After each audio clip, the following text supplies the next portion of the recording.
मित्रांनो, आज आपण डिझाईन टॅबमध्ये page background, watermark, page colour आणि पेज बॉर्डर कशा पद्धतीने इथे दिले जातो ते आपण या व्हिडिओमधून शिकणार आहोत. तर सर्वात पहिले आपल्याला काय करायचं आहे, जसे की आपल्याला या पेजला एक वॉटरमार्क द्यायचे आहे. तर या वॉटरमार्कवरती जर क्लिक केलं आपण तर आपल्यासमोर इथे अशा पद्धतीचे वॉटरमार्क ओपन होतात. आपलं कोणत्या पद्धतीने द्यायचं असेल, हॉरिझॉन्टल असेल किंवा डायगोनल असेल, हे इथे त्यांचे सॅम्पल दिलेले आहेत. जसं की आपल्याला अशा पद्धतीचे एक वॉटरमार्क घ्यायचं असेल, डू नॉट कॉपी, तर याच्यावरती क्लिक केलं तर आपल्यासमोर इथे एक डू नॉट कॉपीचं एक वॉटरमार्क आलेलं आहे.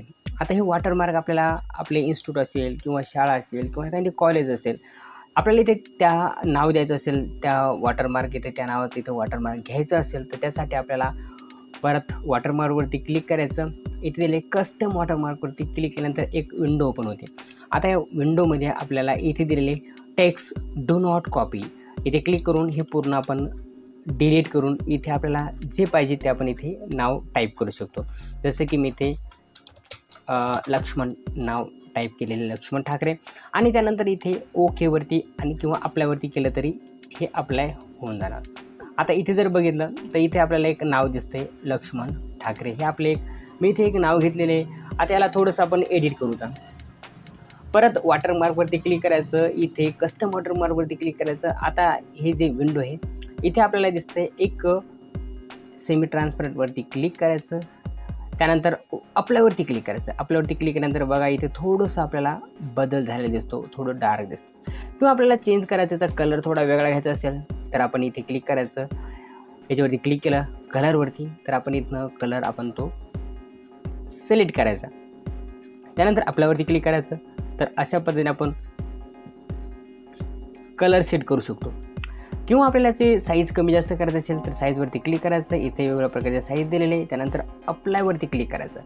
तर अशा पद्धतीने आपण चेंज करू शकतो. किंवा आपल्याला याला हॉरिझॉन्टल किंवा डायगोनल पाहिजे असेल तर चेंज करू शकतो. हॉरिझॉन्टलवरती क्लिक करायचं. त्यानंतर अप्लायवरती क्लिक करायचं. तर हे अशा पद्धतीने आपण त्याला हॉरिझॉन्टल करू शकतो. आता हे सर्व पेजवरती आपल्याला इथे दिसत आहे. किंवा आपण परत याला नको असेल तर आपण त्याला परत रिमूव्ह करू शकतो. किंवा कस्टम वॉटरमार्कवरती जायचं. त्यानंतर इथे नो वॉटरमार्कवरती क्लिक करायचं, ते इथं रिमूव्ह होणार. किंवा आपल्याला पिक्चर घ्यायचं असेल तर त्या ठिकाणी आपण पिक्चर किंवा लोगो घेऊ शकतो. जसं की आपल्या एखादं इन्स्टिट्यूटचा लोगो असेल किंवा एखाद्या शाळेचा किंवा एखाद्या कोणत्यातरी कॉलेजचा काहीतरी लोगो असेल, तो जर आपल्याला घ्यायचा असेल तो लोगो पण आपण इथे ॲड करू शकतो. पिक्चरवरती क्लिक करायचं. आपल्या कम्प्युटरमध्ये जे काही पिक्चर्स आहेत ते आपण इथं सिलेक्ट करू शकतो. तर आपल्यासमोर इथे ओपन झालेले आपल्याला जो फोटो पाहिजे तो फोटो क्लिक करायचा आणि त्यानंतर इन्सर्टवरती क्लिक करायचं. आपल्यावरती क्लिक करायचं. त्या ठिकाणी इथे एक असा पिक्चर ओपन होतो. ओके, हा इथे एक लोगो दिसतो तुम्हाला. ओके, किंवा फोटो असेल, फोटो लोगो असेल, लोगो तुम्ही अशा प्रकारचा घेऊ शकता. किंवा याला थोडी साईज कमी करायची असेल तर साईज पण तुम्ही इथनं कमी करू शकता. कस्टमवरती क्लिक करायचं. त्यानंतर इथे आपल्याला दिलेले इथे वॉशवरती क्लिक करायचं. आपल्यावरती क्लिक करायचं. आपल्यावरती क्लिक केल्यानंतर थोडंसं आपल्याला बदल झालेला दिसतो. तर अशा प्रकारे आपण चेंजेस करू शकतो. किंवा आपल्याला याची साईज कमी करायची असेल तर परत कस्टम वॉटरमार्कवरती क्लिक करायचं. त्यानंतर ॲटोवरती क्लिक करायचं. इथे आपल्याला जी साईज पाहिजे ती साईज क्लिक करायची आणि अप्लायवरती क्लिक करायचं. तर ही साईज अशा पद्धतीने आपण कमी जास्त करू शकतो. ओके, तर हे झालं आपलं कस्टम वॉटरमार्क, कशा पद्धतीने त्याची कमी जास्त साईज करायची किंवा त्याचं जे वॉशआउट असेल ते कशा प्रकारे आपण इथे कमी जास्त करू शकतो.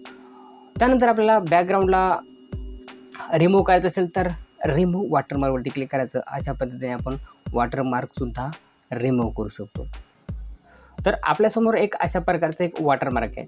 किंवा आपल्याला याचं एक कस्टम वॉटरमार्कमध्ये क्लिक करून आपल्याला फॉन्ट चेंज करायचं असेल तर आपण फॉन्ट पण चेंज करू शकतो. इथे क्लिक करायचं. फॉन्ट आपल्याला ज्या प्रकारचा पाहिजे तो इथनं आपण सिलेक्ट करू शकतो. त्यानंतर याच्यावरती क्लिक करायचं.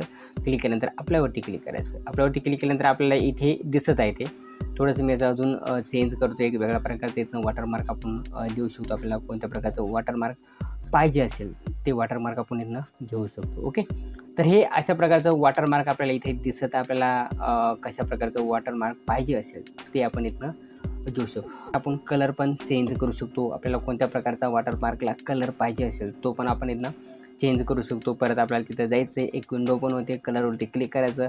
इथनं भरपूर वेगवेगळ्या प्रकारचे कलर्स आपल्याला दिसतात. कलरवरती क्लिक केलं तर इथे बघा ते वॉटरमार्क हे कलर्समध्ये दिसतं आपल्याला. किंवा याची जर प्रिंट काढली कंट्रोल P केलं तर आपल्यासमोर एक प्रिंट ओपन होते. तर ती प्रिंट अशा पद्धतीने निघते. जर आपल्याकडे कलर प्रिंट असेल तर ती कलर प्रिंट अशा पद्धतीने निघते. ओके, तर हे स्केप केल्यानंतर आपण बाहेर येतो प्रिंटमधनं. तर हे अशा प्रकारचं आपण प्रिंट काढू शकतो. जास्त डार्क घेतलं तर ते त्याचे जे आपले टेक्स्ट असेल ते व्यवस्थित दिसणार नाही. त्यामुळे याची जे कलर्स आहे थोडंसं आपण फेंटमध्ये घेत असतो. ओके, इथे ते साईज पण दिलेली आपल्याला किती प्रकारचे आपल्याला त्याचा कलर सिलेक्ट करायचा. मोर कलरवरती क्लिक केलं तर आपल्या इकडे एक विंडो ओपन होती कलरसाठी. आपण इथं त्या कलर्सला ॲडजस्ट करू शकतो. तो कलर आपल्याला इथे जो नवीन आहे तो कलर आपण इथे ॲडजस्ट करू शकतो. आपल्याला कोणत्या प्रकारचा कलर्स पाहिजे तो आपण इथं सिलेक्ट करू शकतो. त्यानंतर ड्रॅग या ऑप्शनला क्लिक करून साईडला ड्रॅग करायचं आणि त्यानंतर ओकेवरती क्लिक करून घ्यायचं आणि अप्लाय करायचं. ओके, आणि मित्रांनो त्यानंतर पेज कलर. आपल्याला या पेजला कलर घ्यायचा असेल तर आपण इथनं पेज थीम पण घेऊ शकतो. वेगवेगळ्या प्रकारची थीम्स असेल किंवा पेजला कलर घ्यायचा असेल तर आपण इथनं पेजला कलर घेऊ शकतो. इथे दिलेले थीम कलर आपल्याला किती डार्कमध्ये पाहिजेत किंवा किती फेंटमध्ये पाहिजेत आपण इथनं कलर सिलेक्ट करू शकतो. किंवा स्टँडर्ड कलरवरती क्लिक केलं तर इथे स्टँडर्ड कलरसुद्धा आपण इथनं सिलेक्ट करू शकतो. ओके, किंवा आपल्याला इथे जर मोर कलर्सवरती जर क्लिक केलं तर इथे आपल्याला परत मोर कलरमधनं पण आपण कलर सिलेक्ट करू शकतो. त्यानंतर ओकेवरती क्लिक करायचं. ओकेवरती क्लिक केल्यानंतर तो कलर इथे आपल्याला दिसून नो कलरवरती जाऊन एक कलर आपण इथनं घेऊ शकतो. जसं की मी इथे ओके हा कलर इथे मी सिलेक्ट केलेला आहे. त्यानंतर पेज कलरवरती गेलो तर आपल्याला खाली इथे एक ऑप्शन दिसतं फिल इफेक्ट. आता फिल इफेक्ट्समध्ये जर गेलो आपल्याला तिथे वेगवेगळ्या प्रकारचे एक कलर्स घेण्यासाठी एक विंडो ओपन होते. इथे 1 कलर्स, इथे एक 1 कलर, इथे 2 कलर, इथे 2 कलर्सवरती जर बघितलं तर ते अशा पद्धतीने 2 कलर्स आपण घेऊ शकतो. किंवा आपल्याला कलर पण चेंज करू शकतो. 2 कलरमध्ये किती कलर ॲडजस्ट करायचे ते कलर 1 आणि कलर 2. कलर 2मध्ये आपल्याला कोणता कलर पाहिजे तो कलर इथनं आपण सिलेक्ट करू शकतो. त्यानंतर ओकेवरती क्लिक करायचं. ओकेवरती क्लिक केलं तर तो कलर आपण पेजला अशा पद्धतीने घेऊ शकतो. तर हा पेजला आपण एक कलर घेतलेला आहे. किंवा आपण पेज कलर अजून आपल्याला वेगळा थोडासा बदल करायचा असेल किंवा हॉरिझॉन्टल पाहिजे असेल तर हॉरिझॉन्टलसुद्धा आपण इथनं करू शकतो. हे हॉरिझॉन्टलमध्ये याच्यामध्ये वेगवेगळ्या प्रकारचे फिल इफेक्ट्स आपल्याला बघायचे तर आपल्याला कोणती स्टाईल पाहिजेत असेल आपण ती स्टाईलसुद्धा आपण इथनं चेंज करू शकतो. त्यानंतर आपल्याला कलर एक वेगवेगळ्या प्रकारचे कलरसुद्धा आपण इथनं घेऊ शकतो. तर हे आपण पेजला कलर देऊ शकतो. त्याची जर कंट्रोल P केलं तर हे कंट्रोल Pमध्ये आपल्याला दिसणार नाही, कारण की याची कलर प्रिंटमध्ये याचा आपल्याला यूज करता येणार नाही. सहसा आपण याचा उपयोग काय प्रेझेंटेशन करायचं असेल किंवा आपल्याला PDF मध्ये सेव्ह करायचं असेल किंवा आपल्याला हे समोर पाहण्यासाठी आपण या कलरचा वापर करू शकतो. पेज कलर आपण इथनं सिलेक्ट करू शकतो. ओके, हे पेज कलर्स आहेत. आपल्याला कोणत्या प्रकारचे कलर्स घ्यायचे ते आपण इथनं सिलेक्ट करू शकतो. किंवा आपल्याला इथे फिल इफेक्टवरती जर क्लिक केलं तर याच्यामध्ये फॉर्म सेंटर, इथे फॉर्म हे इथे वेगवेगळ्या प्रकारचे ऑप्शन दिसतात. इथनं आपण सिलेक्ट करू शकतो. इथे 2 कलर, 3 कलर प्रेझेंट किंवा टेक्स्चरमध्ये केलं तर इथे टेक्स्चरमध्ये पण आपण घेऊ शकतो. त्याच्यामध्ये वेगवेगळ्या प्रकारचे टेक्स्चरसुद्धा इथे दिलेले आहेत. तर अशा पद्धतीने आपण घेऊ शकतो. पॅटर्नसुद्धा याच्यामध्ये पिक्चरसुद्धा आपण इथे सिलेक्ट करू शकतो. जे की आपण मगाशी बघितलं त्यानुसार आपण इथे पिक्चरसुद्धा ॲड करू शकतो. तर आपल्याला जर नको असेल तर पेज कलरवरती क्लिक करायचं. नो कलरवरती क्लिक केलं तर आपण त्याला परत इथनं पेज कलर रिमूव्ह करू शकतो. त्यानंतर आपल्याला बॉर्डर द्यायची असेल. हे जे पेज आहे ह्या पेजला आपल्याला वेगवेगळ्या प्रकारची बॉर्डरसुद्धा आपण देऊ शकतो. इथे पेज बॉर्डरवरती क्लिक करायचं. नंतर एक विंडो ओपन होते. या विंडोमध्ये आपल्याला कोणत्या साईडला बॉर्डर पाहिजे ते आपण इथनं घेऊ शकतो. इथे दिलेलं आहे. इथे जर क्लिक केलं तर इथे एक टॉपला एक बॉर्डर आलेली आहे. इथे क्लिक केलं तर एक डाऊनला, इथे क्लिक केलं तर राईटला, लेफ्टला. ओके, जसं की मी इथे टॉप आणि बॉटमला घेतलेले. ओकेवरती क्लिक केलं तर सर्वात वरती आणि एक पेजच्या खाली 2च ठिकाणी आपल्याला एक बॉर्डर दिसते. आपला ऑल बॉर्डर पाहिजे असेल, पूर्ण पेजला बॉर्डर घ्यायची असेल तर सिम्पल आपण क्लिक करायचं असेल किंवा इथे बॉक्स दिलेले. या बॉक्सवरती जरी क्लिक केलं तरी चालतं आहे. पूर्ण एक ऑल बॉर्डर इथे आपल्याला दिसते. त्याच्यावरती क्लिक करायचं बॉक्सवरती आणि इथे पेजला अशा प्रकारे आपण पेज घेऊ शकतो. जे की आपल्याला इथे दिसतंय अशा प्रकारे आपण पेज बॉर्डरसुद्धा आपण लावू शकतो. आता पेज बॉर्डर आपल्याला वेगळ्या प्रकारची घ्यायची असेल तर इथे त्याची स्टाईल दिलेली आहे. आपल्याला कोणत्या स्टाईलमध्ये पेज पाहिजे असेल ती बॉर्डर आपण अशा प्रकारे इथे घेऊ शकतो. थोडंसं झूम केलं तर आपल्याला दिसेल ती बॉर्डर. ही बॉर्डर आपण अशा प्रकारे इथे सिलेक्ट केलेली घ्यायची असेल तर पेज बॉर्डरवरती क्लिक करायचं. त्यानंतर इथे दिलेले विड्थ, आपल्याला किती विड्थपर्यंत त्याची साईज पाहिजे ती इथं आपण सिलेक्ट करू शकतो. त्यानंतर ओकेवरती क्लिक करायचं. ओकेवरती क्लिक केलं तर ही पेजची बॉर्डर आपल्याला दिसत आहे. ओके, ही पेज बॉर्डर आपल्याला पेज बॉर्डर आपण इथनं त्याची स्टाईलसुद्धा आपण चेंज करू शकतो पेज बॉर्डरची. इथे वेगवेगळ्या प्रकारचे त्याचे ऑप्शन्स दिलेले आपल्याला, किती स्टाईल दिलेले, कोणती स्टाईल आपल्याला पाहिजे असेल ती आपण इथनं स्टाईलसुद्धा आपण चेंजेस करू शकतो.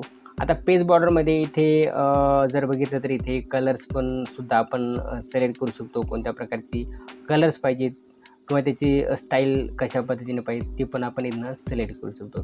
तर ही पेज बॉर्डर आहे. इथे या पेजला पूर्ण आपण बॉर्डर दिलेली आहे कलरची आणि 2 लाईन याच्यामध्ये दिसत आहे. किंवा आपल्याला याच्यामध्ये एक आर्ट्समध्ये पाहिजे असेल तर आपण आर्ट्ससुद्धा घेऊ शकतो. जसं की ॲपल असेल, इथे वेगवेगळ्या प्रकारचे ॲड्स दिलेले आहेत.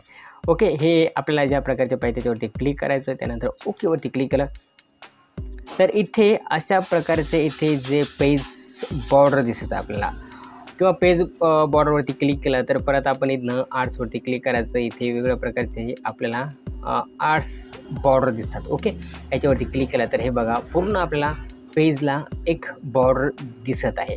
कंट्रोल P जरी केल्याची जर प्रिंट बघितली तर प्रिंट ही आपण अशा प्रकारे काढू शकतो. ओके, तर स्केप करायचं, थोडंसं बाहेर येतो, पेज बॉर्डरवरती क्लिक करतो. त्यानंतर परत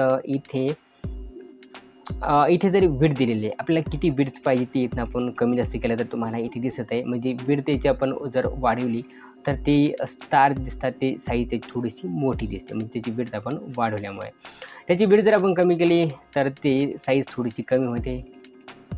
विड्थ कमी जास्त आपण करू शकतो. तर हे झालेलं picture border, watermark, page border आणि वॉटरमार्क, पेज कलर आणि पेज बॉर्डर आपण अशा पद्धतीने त्याला घेऊ शकतो. किंवा आपल्याला नको असेल पेज बॉर्डर तर आपण त्याला ननवरती क्लिक केलं तर आपण ती बॉर्डरसुद्धा आपण चेंज करू शकतो. ओके, किंवा आपल्याला कलर चेंज जर बघितलं तर पूर्ण जर घेतलं तर आपल्याला ती अशा प्रकारे आपल्याला दिसते ते. ओके, पेज बॉर्डर असेल, पेज कलर असेल, आपल्याला कोणता पेज कलर घ्यायचा असेल, कोणता कलर नको असेल ते आपण इथनं चेंजेस करू शकतो.